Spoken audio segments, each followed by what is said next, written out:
সুপ্রভাত, সকলকে জানাই শুভ নববর্ষের আন্তরিক প্রীতি ও শুভেচ্ছা। তো চলুন জেনে নেওয়া যাক গত 24 ঘন্টার কিছু বিশেষ খবর। ইউপির নয়ডা শহরে এমপ্লয়মেন্ট প্রোটেস্ট ফেজ 2 শুরু হয়ে গেছে। আজ তারা পুলিশকে লক্ষ্য করে পাথরও ছুঁড়ে। দিন দিন প্রোটেস্ট আরও ভায়োলেন্ট হয়ে যাচ্ছে।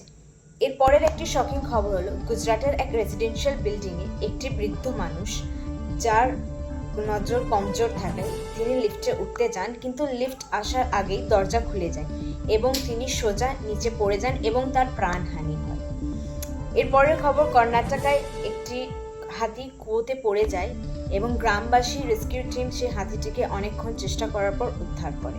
এরপরের খবর হলো ওয়েস্ট বেঙ্গল থেকে, যেখানে দেশের স্বরাষ্ট্রমন্ত্রী অমিত শাহ তার র্যালি দ্বারা জানিয়েছেন যে এই দেশ কোনো ধর্মশালা নয়। বিজেপি সরকার গঠন হলে সব অনুপ্রবেশকারীদেরকে বেঙ্গল থেকে বের করবে। আর আজকের লাস্ট খবর হলো ভারতীয় জনতা পার্টি সম্রাট চৌধুরীকে বিহারের নতুন মুখ্যমন্ত্রী হিসেবে ঘোষিত করেছে। ধন্যবাদ, ভালো থাকবেন।